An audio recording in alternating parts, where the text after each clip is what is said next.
What's up, guys? It's your boy Addy here, and today I'm bringing you another NBA playoffs kind of what's been going on type of video. I'm going to be playing Blacktop in the background. I picked these players because they're still in the first round, and also, yeah, basically because they're in the first round, and there's relevance to what I'm going to be talking about here. So let me just bump this up to like 30, I guess. And yeah, let's get it going. So basically, my last video was talking about the same thing, but I'm gonna carry on over from that and maybe go in depth a little more.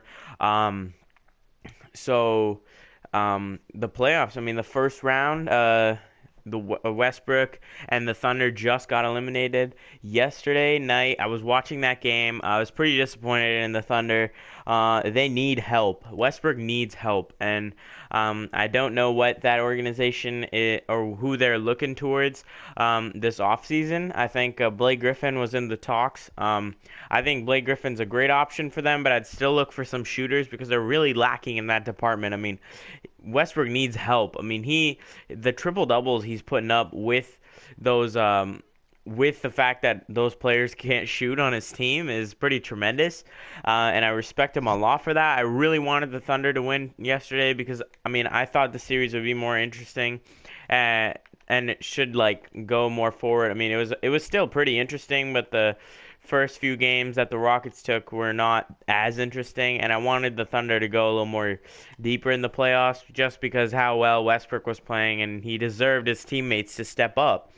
Um, but yeah, I mean, the Rockets are a much better team, and like in the end, if I looked at it, I obviously wanted the Rockets to win because I mean, it just makes I personally want the Warriors to have as much trouble as they can going forward, and the Rockets and hopefully the Spurs, which most likely the Spurs will be battling out in the second round, and whoever wins in that will truly be the person who can really stop the Warriors. But the Thunder doesn't have what it takes to beat the Warriors, but the Rockets it's a long shot, but they could really do some damage at least.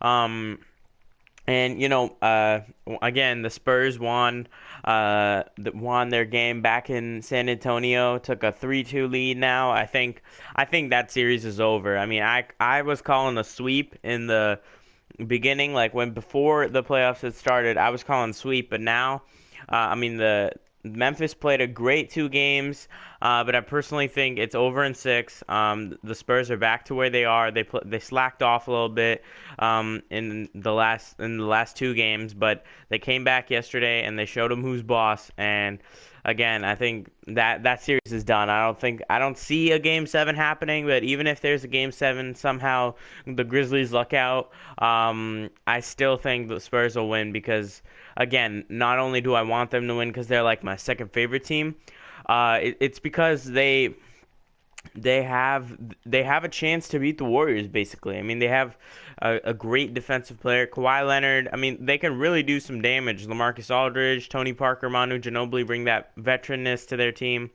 So obviously I think I would want the Spurs to win, even if you're not a fan of either of them. If you don't like the Grizzlies or the Spurs, but you don't like the Warriors, you'd obviously want the Spurs to win because you want the Warriors to have as much trouble as possible in those playoffs. So that's why I personally I want the Spurs to win, and I think they will win. Again, LeBron, and just a few days back, the Warriors also swept. Most likely, those two will be meeting in the finals, the Cavs and the Warriors. But I don't think it will be as easy as people think. I don't think either of them are going to sweep anymore.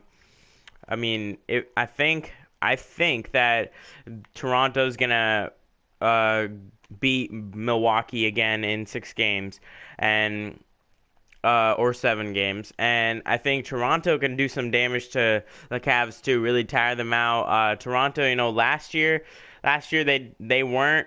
as good as they should. Oh, Isaiah just dunked it right there. They weren't as good as they were supposed to be in those Eastern Conference Finals, but a lot of people were supporting them. And I mean, I wanted them to at least go to 7. You know, they have the potential to play great. You know, Serge Ibaka, DeMar DeRozan, Kyle Lowry. These guys have a lot in them to win. I mean, they really, especially Kyle Lowry and DeMar DeRozan. These guys have been in Toronto for like as long as I can remember, and they never win anything. So, and they're very good players, especially DeRozan, who's been playing great.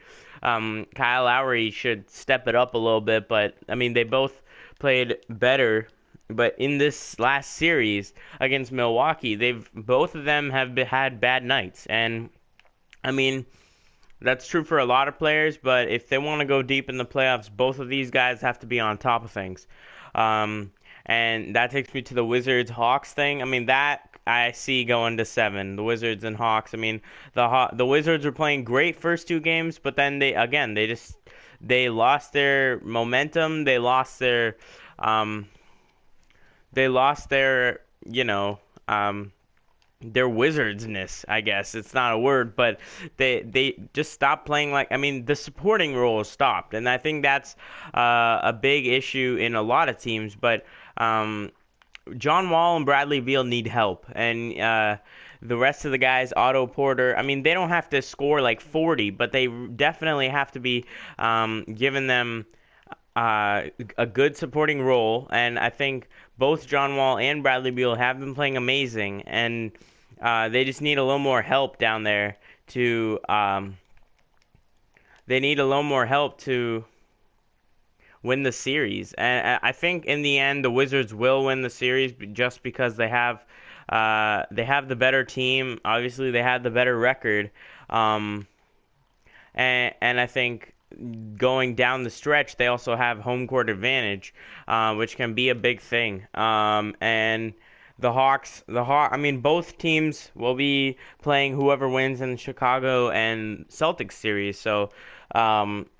Which I think the Celtics are going to win, but I'll get right to that in a second.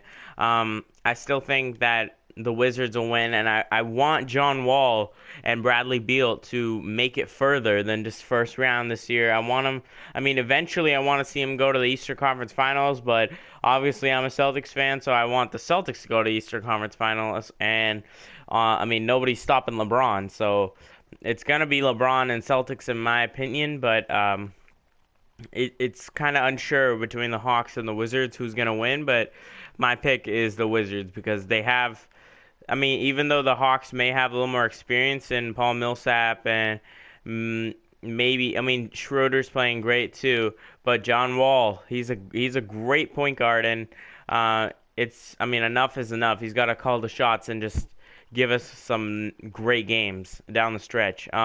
Before I get to the Chicago Bulls and Celtics game, I'm going to go to the Utah Jazz and Clippers. I mean, the Jazz have been surprising me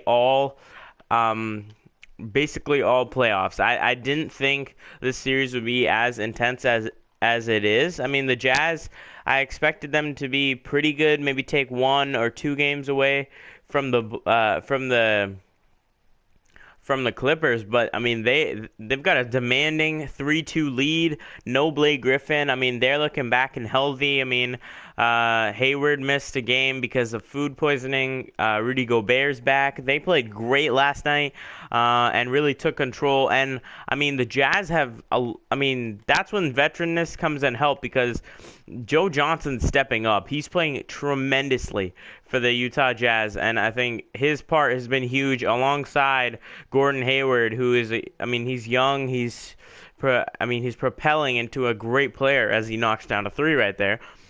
He's propelling into a great player, a great scorer, which he always has been, and he's a great defender too. So, the Utah Jazz, they're showing they have a lot of life, and they're really showing that they can push through and maybe win that series, and I'm pretty sure they will. They showed a statistic yesterday as I was watching it, and it said that every 2-2 series that's been tied at 2 games apiece, whoever won Game 5 ended up winning the series 82% of the time. So that gives the Jazz a big demanding, uh, a demanding idea of if they'll win or not. I mean, obviously they have to play great back home, but I mean, again, they're going back home for the sixth game, which shouldn't be that hard to win. I mean, it's at home. They just want a big game in down the stretch in Game 5, and I think they can do it again.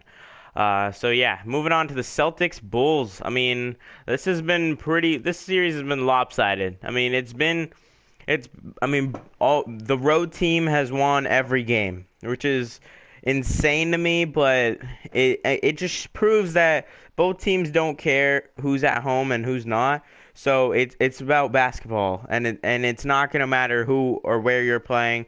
It's gonna matter how your team is going against the other team and just playing straight up ball. And I think the biggest issue for the Bulls right now is they don't have a point guard. Rondo is out. He's not.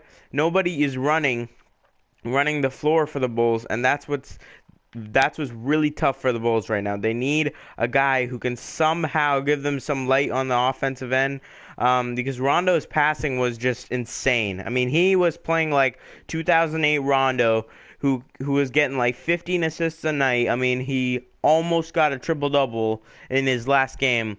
I mean, he was playing great in Boston, and that obviously would have carried over to Chicago. I don't know, but I think it has a little to do with the fact that he's so familiar with the Boston building, the atmosphere, that he's doing very good in Boston. But I mean, he's not gonna play tonight in Game 5, which again is a big game given the fact that 82% of the time the team that wins Game 5 wins the series. So they really need him to come back and play some great games, because if he does return Game 6 and the Celtics win tonight, it's going to be very tough to win 2 in a row. They could win back home, but winning it in Boston's going to be tough Game 7. And again, I mean, the Celtics played bad 2 games at home with Rondo. Doesn't mean they're going to play bad all the games with Rondo. So it's not even a guarantee that if Rondo comes back, they're a definite win. It's just they'll play better. So I still obviously will give the series to the Celtics no matter what at this point. I think they have the momentum. I think they can go in. I mean, Isaiah's looking back like himself. I mean, obviously he was very lost and he didn't look like himself for most of the beginning of the series because of his family issues and what happened to him, which again, my apologies to his family and everything. It was just a very tough time for him, and you could tell by the way he was playing that he wasn't there. He wasn't he wasn't, at his 100%, and he's slowly looking back like his 90%, his 95%, and he's getting there, which should be scary for the Bulls team because, I mean, now we have 2 out of the 3 games back in Boston. We've got the momentum. Isaiah's playing great. Rondo's out for another game. It's clearly, all signs pointing to the Celtics. So what the Bulls have to do tonight is really somehow need a step up from Jimmy Butler, even though he's playing great, even though he scored 33 in the last game and which was exactly how much IT scored. They need some step up from Wade or Jimmy Butler to really become a ball handler and get other guys to make shots. I mean, that's what Rondo does. He doesn't necessarily make his own shots, but he gets a lot of points back for your team by giving great assists, and that's what they need now. They need either Jimmy Butler or Dwayne Wade to get their experience on and try very hard, hoping that maybe Bobby Portis steps up again. I mean, again, like the Bulls played great the first 2 games, but it also had to do with the fact that other guys were stepping up so much, and it was very helpful to them. Bobby Portis had 19 points, which was like a career high for him, it was a big step up for Bobby Portis. After that, they always had guys stepping up for them, and that was a big deal. So, obviously the Bulls, both teams have a chance to win, because clearly both teams have proved that it doesn't matter whether you're home or not. It just matters whether the experience of Dwayne Wade and Jimmy Butler can somehow propel over the young Celtics team, because in the end, all signs point to the Celtics because they're the first seed. You know, they clearly did something all year to show that they can win games, and given that they have 2 out of the 3 at home, Isaiah's looking back like normal. And when the big thing about Isaiah playing like his normal self is that the rest of the supporting crew plays better around him. They play better when he plays better because the momentum goes in the games, you know? Like, he can carry you through the rough patches so that the other guys can get going and be like, yeah, we got to support him. We got to get the job done. And Jimmy Butler doesn't have that support. That's why the Celtics are so much better, because Jimmy doesn't have the support of Isaiah's Marcus Smart support, or Avery Bradley, who's been a huge support to Marcus Smart. To Isaiah Thomas on and off the field. They're like best friends. And not even that, Avery Bradley carried us through that third game. I mean, Isaiah Thomas only had like 14 points in that third game in Chicago. It was Al Horford, who's been great to have as a veteran presence. I mean, Al, I think in this case has been the best player we've had this series. IT is obviously going to step it up now, but throughout this series, he has clearly been the best player for the Celtics. And going down the stretch, that's what I'm saying. He's got all this support. Al Horford, the veteran presence. We played Al last year. I mean, Al has been to the playoffs most of his life with the Hawks, and they go deep in the playoffs. So it is not a surprise to me that the Celtics would take the next 2 games. I mean, I personally am calling it to be done in 6. Hopefully by the Celtics, but I think it'll be done in 6 by the C's. Otherwise, I call it 7 by the Celtics, but I think tonight is a definite win for the Boston Celtics. I don't know about the game in Chicago where Rondo returns. They're going to need some big upset to really get at the Celtics and win the next 2 games, and whether even if they can win the next 2 games, even if they can win the game in Chicago, I think it's going to be really tough to beat that Boston atmosphere. And I think, again, like in Game 4, they brought it down to 2, but Isaiah was able to carry the Celtics all the way through as he blocks DeMar DeRozan right there. That's insane.